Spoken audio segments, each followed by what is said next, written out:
जय हिंद। नीतीश ऑलराउंडर के चैनल पे आप सभी लोग का स्वागत है। देखिए इस वीडियो में हम पढ़ेंगे लेक्चर नंबर 4, ठीक है। भौतिक विज्ञान पार्ट 10 है, आपका प्रकाश का परावर्तन तथा अपवर्तन क्लास 10th के लिए है और यह है लेक्चर नंबर 4, ठीक है। देखिए 3 लेक्चर तक हम लोग जो लोग पढ़े हैं तो वो देखिए हम लोगों ने ऐसा पढ़ाई किया है 3 लेक्चर तक कि उसमें सिर्फ और सिर्फ मेरे लिखने तक का आता है, बस पेज आता है एक तो लिखने तक का आता है, ठीक है। लेकिन जब कुछ ऐसी इंपॉर्टेंट चीज़ें आएंगी, मुझे लगेगा कि मुझे बोर्ड पर समझाना चाहिए तो मैं उसे बोर्ड पर भी समझाऊंगा, ठीक है। तो इस वीडियो में इंपॉर्टेंट चीज़ ये है और वो हम बोर्ड पर आपको समझाएंगे। तो चलिए, हमने हेडिंग डाला था कि अवतल दर्पण में प्रतिबिंब बनाने के नियम। जो तीसरे लेक्चर का जो लास्ट हेडिंग था वो यही पे हम लोगों ने रोका हुआ था कि अवतल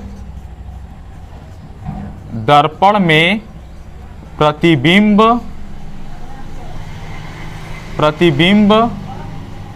बनाने के नियम, ठीक है। अवतल दर्पण में प्रतिबिंब बनाने के नियम। तो देखिए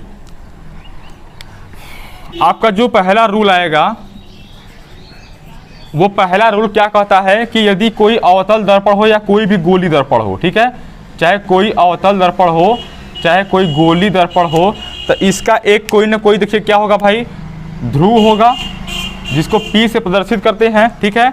और इस गोली दर्पण का एक वक्रता केंद्र होगा, मान लीजिए C है, ठीक है। और इन दोनों को यदि मिला दिया जाए तो यहीं पे बन जाता है मुख्य अक्ष। ये क्या हो जाता है, मुख्य अक्ष, ठीक है। क्या हो जाता है, मुख्य अक्ष, ठीक भाई। अब देखिए यदि आप जो है कि कोई प्रकाश किरण लीजिए जो कि मुख्य अक्ष के समांतर जाए, ठीक है। क्या लीजिए, कोई प्रकाश किरण की मुख्य अक्ष के समांतर जाए, तो यदि प्रकाश किरण आप लीजिए मुख्य अक्ष के समांतर जाए, ये देखिए मुख्य अक्ष के बिल्कुल क्या है, समांतर है। समांतर मतलब इन दोनों के बीच की दूरी हर जगह क्या होगा भैया, सेम होगा, ठीक है। तो ऐसा किरण लीजिए कि मुख्य अक्ष के समांतर जाए तो वो परावर्तन के बाद कहां से जाएगी, फोकस बिंदु। कहां से जाएगी, फोकस बिंदु से। यहां पे देखिए बीच में आपका होगा एक फोकस बिंदु जो कि वक्रता केंद्र और ध्रुव के बिल्कुल मध्य में होता है फोकस बिंदु, ठीक है, बिल्कुल बीच में, ठीक है।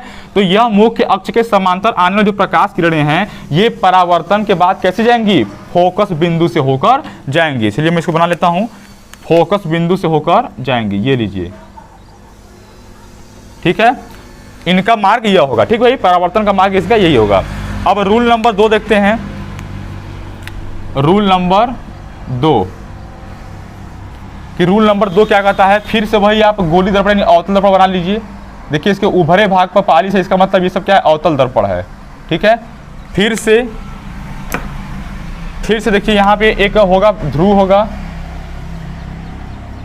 फिर से क्या होगा, एक ध्रुव होगा और यहाँ पे क्या होगा, वक्रता केंद्र होगा इसका, और इसको मिला देंगे, ठीक है। तो ये क्या हो जाएगा, मुख्य अक्ष हो जाएगा, मुख्य अक्ष, ठीक है। और इसके मध्य में एक बिंदु होगा जो क्या कहलाएगा भैया, फोकस बिंदु कहलाएगा, ठीक है।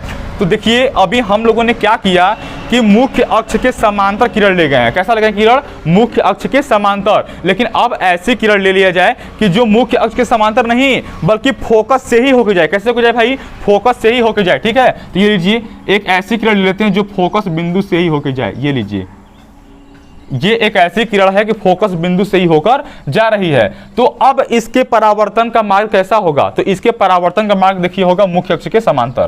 कैसा होगा, मुख्य अक्ष के समांतर, ठीक है। देखिए मैं फ्री हैंड बना रहा हूं, आपको स्केल से बनाना है, ठीक भाई। ये देखिए मैंने फोकस बिंदु से लिया तो वो कैसे चली गई किरण, मुख्य अक्ष के समांतर। ये रूल नंबर 2 हो जाता है, ठीक है। तो चलिए इसमें हम लिख लेते हैं,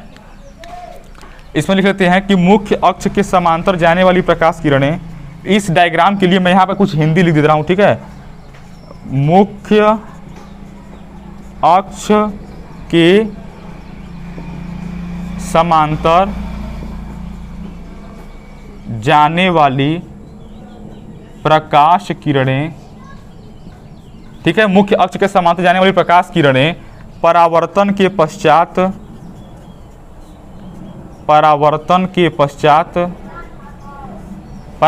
पश्चात मुख्य फोकस से होकर गुजरती हैं, मुख्य फोकस से होकर गुजरती हैं, ठीक है, मुख्य फोकस से होकर गुजरती हैं, ठीक है। अब इसके लिए लिखते हैं कि क्या लिखते हैं भाई इसके लिए कि फोकस बिंदु से होकर जाने वाली प्रकाश किरणें, फोकस बिंदु से होकर जाने वाली प्रकाश किरणें परावर्तन के पश्चात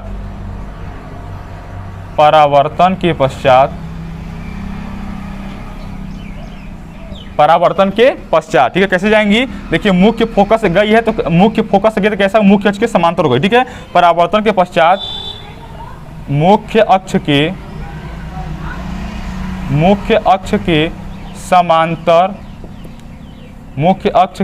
समांतर हो जाती हैं।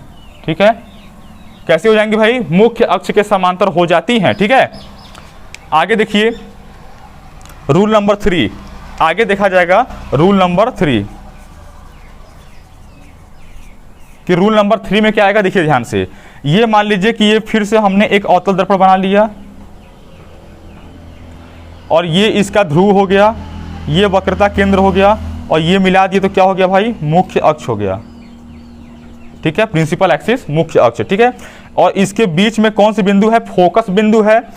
अब किरण हम लेते हैं ऐसी आपतित किरण कि वो ध्रुव से हो। ठीक है, कहाँ गुजरे, यानी ध्रुव पे गिरे। कहाँ गिरे, ध्रुव पे। ठीक है, तो ये लीजिए हम आपतित किरण लेते हैं जो कि ध्रुव पर गिरे, ये लीजिए।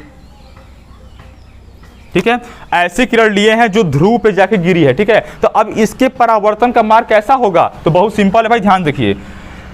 अब देखिए ये जहां पे किरण गिरी है ना, तो इसके लिए अब ये जो मुख्य अक्ष है ये अभिलंब का कार्य कर रहा है। कैसा कार्य कर रहा है, अभिलंब का। ठीक है, तो जब अभिलंब का कार्य कर रहा है और यह है आपतित किरण, तो आपतित किरण के साथ अभिलंब जितना कोण बनाएगा उतने परावर्तित किरण भी अभिलंब के साथ कोण बनाएगा। ठीक है, तो जितना कोण यह होगा उतना ही कोण कौन सा होगा, ये होगा। बात समझ आया भाई, इतने कोण बनाते हुए अभिलंब के साथ क्या हो जाएगी, परावर्तित हो जाएगी। बात समझ आया, तो ये हो गया रूल नंबर 3। रूल नंबर 4 देखते हैं। रूल नंबर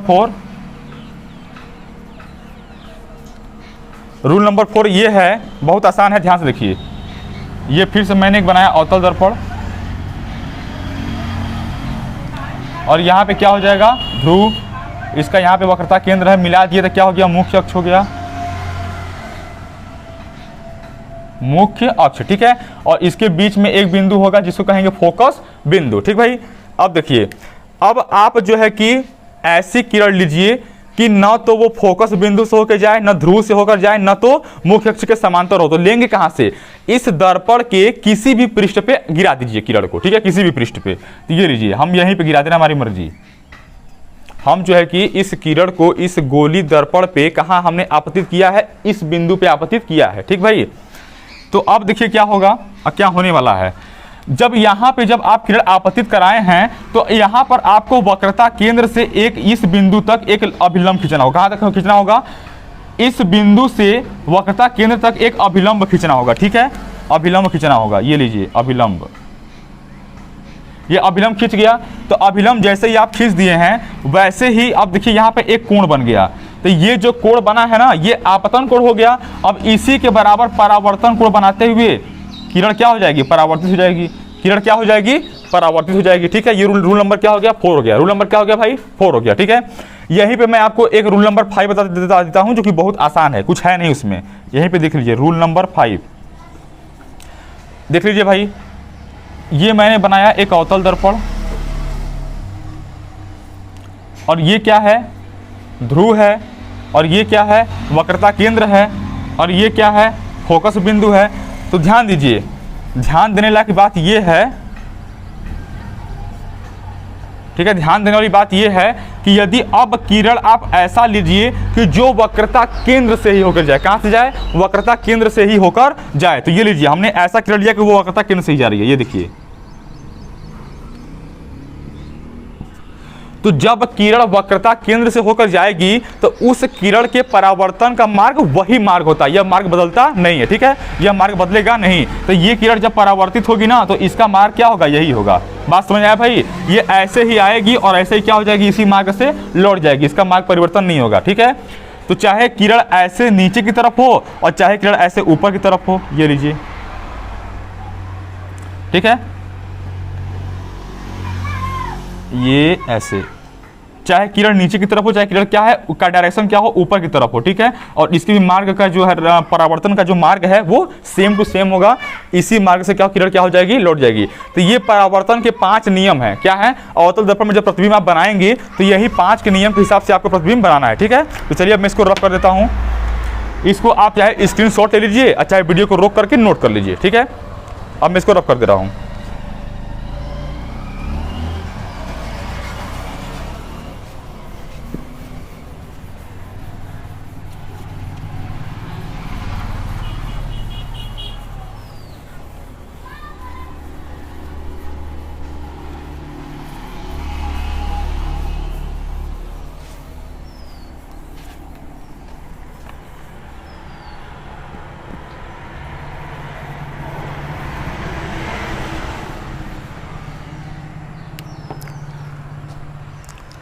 तो देखिए अवतल दर्पण में जो प्रतिबिंब हम बनाएंगे, तो प्रतिबिंब बनाने के लिए पहले अवतल दर्पण के सामने हमें कोई वस्तु रखनी पड़ेगी।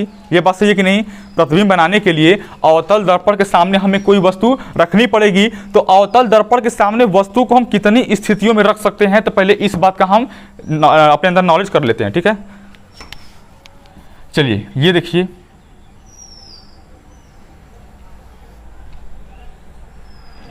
ये है अवतल दर्पण। नन्हा सा प्यारा सा क्या है भाई, अवतल दर्पण है। अवतल दर्पण इसलिए है कि इसके उभरे हुए भाग पर पालिश है और जो दबा हुआ भाग है ये परावर्तक पृष्ठ का कार्य कर रहा है, ठीक है। इसके बीच में एक बिंदु ध्रुव होगा और यहीं पे क्या होगा, वक्रता केंद्र होगा। मिला देंगे तो ये हो जाएगा मुख्य अक्ष, मुख्य अक्ष, ठीक है, प्रिंसिपल एक्सिस, ठीक भाई। और इसके मध्य में एक बिंदु होगा फोकस बिंदु, जिसको डिनोट करते हैं किससे, कैपिटल एफ से। अब देखिए अगर मैं इस दर्पण के बहुत दूर चला जाऊं, इस दर्पण के मैं इतना दूर चला जाऊं कि उसका कोई अंत ही नहीं है, तो उसे कहेंगे अनंत। क्या कहेंगे, अनंत, इनफाइनाइट, ठीक है। तो इधर कहीं इनफाइनाइट है, तो एक वस्तु को आप कहां रख दीजिए, इनफाइनाइट पर। कहां रख दीजिए, इनफाइनाइट पर। तो ये वस्तु की हो गई पहली स्थिति, ठीक है। और एक बार वस्तु को आप कहां रखिए भाई, इनफाइनाइट और वक्रता केंद्र के बीच में, ये लीजिए। तो ये वस्तु की कौन सी स्थिति हो गई, दूसरी स्थिति हो गई। अब एक बार वस्तु कहां रख दीजिए, वक्रता केंद्र पर ही रख दीजिए। वस्तु कहां रख दीजिए, वक्रता केंद्र पर। तो ये वस्तु की तीसरी स्थिति। और एक बार वस्तु का वक्रता केंद्र और फोकस बिंदु के बीच रखिए, तो ये वस्तु की हो गई चौथी स्थिति। मेरी बात समझ पा रहे हैं आप लोग, ठीक है। अब पांचवी स्थिति क्या होगी, फोकस बिंदु पर ही वस्तु को रख दीजिए। वस्तु कहां रख दीजिए, फोकस बिंदु पर ही रख दीजिए। ये लीजिए पांचवी स्थिति। और छठी स्थिति, सबसे अंतिम स्थिति क्या होती है कि वस्तु को आप फोकस बिंदु और ध्रुव के बीच रखिए, यानी कहीं यहाँ पे। ये हो गई छठवीं स्थिति, ठीक है। इससे यह मालूम चलता है कि यदि आप अवतल दर्पण में किसी वस्तु का प्रतिबिंब बनाएंगे तो वो 6 तरीके से बनेगा, ठीक है। वस्तु को आप कहाँ कहाँ रखेंगे, 6 जगह पे रख सकते हैं। मेरी बात समझ पा रहे हैं? तो ये 6 कंडीशन होता है किसके लिए, अवतल दर्पण के लिए। अब इन 6 का प्रतिबिंब बारी बारी से बनाया जाएगा, ठीक है। मैं इसको रब कर देता हूँ, आप उसको नोट करना चाहें नोट कर सकते हैं।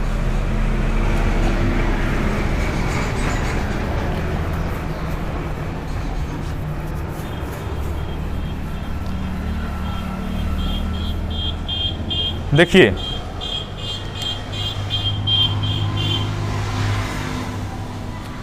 सबसे नंबर 1 पे आता है, सबसे नंबर 1 पे कि जब वस्तु कहाँ रखी हो, जब वस्तु अनंत पर रखी हो। जब वस्तु अनंत पर रखी हो, ठीक है दोस्तों।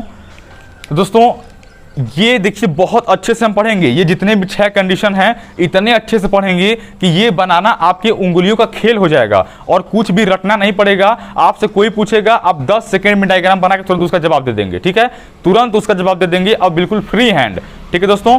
तो देखिए इस चीज़ को हम नेक्स्ट लेक्चर में पढ़ेंगे, ताकि थोड़ा थोड़ा पढ़ते चलेंगे और उसको हम रिवीजन भी करते चलेंगे, ठीक है।